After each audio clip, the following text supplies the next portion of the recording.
You'll notice that our eyes are drawn immediately to Lugia and then out to Moltres on the right and then Articuno and Zapdos on the left. This is treating Lugia as a target with three of the primary colors swirling around: blue for Articuno, yellow for Zapdos, and red for Moltres. You'll notice bold contrasting colors. We've got purple to represent like the night sky and then red to give a contrast with a light in the middle.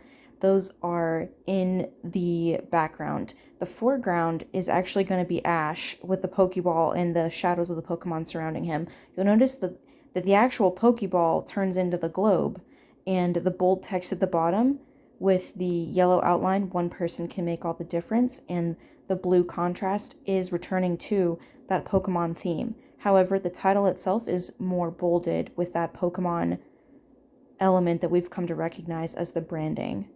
Now, when we turn to the back side, there's an important thing that we need to notice here. We have in the top left, one person can make all the difference. There are different font use here and also different sizing. Now, this draws the reader to highlight and linger on the words person, make all, and difference. You'll also notice that these images of Ash and Pikachu in the left, the right, which is Ash with his team, and then Lugia on the right as well, take us in a zigzag fashion. So our eye catches Ash and Pikachu, to the right with Ash and Lugia, and then down in a Z pattern to Moltres, Zapdos, and Articuno. You'll also notice that the spacing of this, the power of one, is highlighted yellow. It is the same font, slightly perhaps bolded, and then Get Set for an Unforgettable Adventure. Notice how the spacing between Get Set for An is higher, right? There's more space between those words, and then the word unforgettable has spacing as well that is structured. There's more kerning and tracing in the word unforgettable. The rest of it is indented in a block line fashion.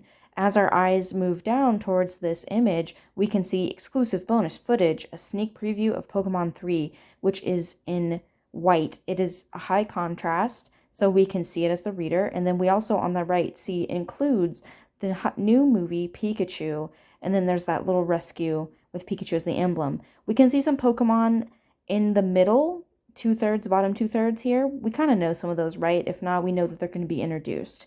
After that, we get the branding of Nintendo and a few others, like Warner Brother, and then the rights. It's also important to note that there is a gradient that we can see. The text at the very top is blue, but the background is black. And as we move down the page, it increases in gradient. We get black to like this purple blue to this white mist, which we can kind of think of as clouds. And in between, we can see starry footage of little stars in the background. So this gradient, right, it's tracing downwards onto the page. And you'll notice something cool too about the spine, in case you didn't know. This looks like red to me, but it's probably Ash. I do think it's a little ambiguous and a nice nod to the actual anime/manga. And you'll notice again that they actually took that image from the front. That is the same Ash. So that was a clever use of the spine as well. Up for Pokemon the Movie 3 next. A lot has changed since we've looked at Pokemon the Movie 2000. Pokemon the Movie 3, notice here, let's draw our attention first. We see the fuzziness of Entei, right? We may not know him perhaps as a beast. You can see that he's got some shadows around him and that his image is blurred. Whereas on the right, we can see Ash and Charizard. So immediately we see the big bold text of the branding of Pokemon, that yellow and blue outline. Pokemon 3, the movie. We are immediately drawn to Ash and Charizard in our first Z, down to Entei on the left, and then perhaps we'll notice the shape of Suicune in the background and or some crystals perhaps. Also the unknown. Those are looking like they're a little bit sharper into focus next to the crystal, which is going to highlight some themes, right? This nature versus the supernatural elements. Then our eyes move downward towards the unknown that say Entei, and then beneath that, a little harder to read, Spell of the Unknown, which is a different font than Pokemon the Movie 3, right? Which it's important to note that Spell of the Unknown actually is a different color of yellow. It's a little bit harder to read. All right, let's take a look at the back cover. Get that centered for us as best we can. All right, so what we're looking at here is a quote. The Pokemon phenomenon continues. That's from the Associated Press. All right, so we know it must be good. Now, let's check out our diagonal frames. First, our eyes are drawn to Entei, and he's with some crystals, right? Immediately, our eyes pivot to Ash and Pikachu. This is that signature Z, and then down to Pichu, Pichu, and Pikachu.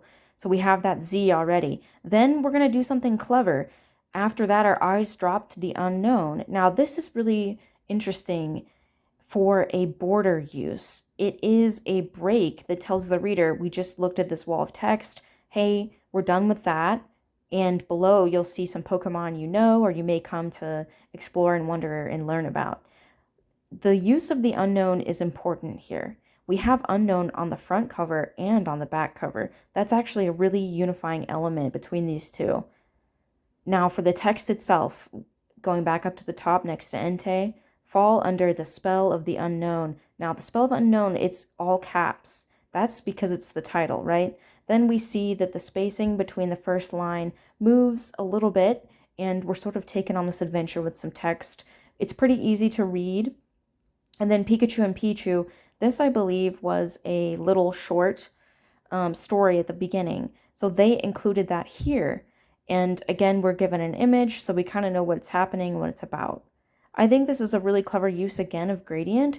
We've got purple falling into the dark outline of crystal, which is continued from the front, right? Remember, here's the front. We know we're dealing with crystals in some capacity. So on the back, we see it as well. I think that's a really clever thing that they did that perhaps fans missed. And again, let's look at the tag here. We see Ash and Pikachu on the spine. Now, I don't know if that's actually from the movie or if it's just fan art. I'm going to wager a guess and say it probably was. But these design elements are unusual. And now I'm just going to put these two side by side so we can see the differences. Here they are, side by side. Notice the differences in the font placing, the use of 3 versus 2000, the gradients, the color of purple versus red in both, the stakes that are portrayed. And let's look at the back real quick. So they use contrast in different ways with fonts. They use images slightly differently as well, and even the block of text. Notice, however, that all 3 Z images on the left and the 3 Z images on the right, those two blocks are nearly identical, but not quite, right? So the spacing here is nearly identical to the spacing over here. There's a clever use of the unknown acting as a visual border for us as viewers and readers, which I think makes this Pokemon movie 3, stand out even more. I really think that they were upping their game with these. And I hope you enjoyed this video. Have a Pokemon day.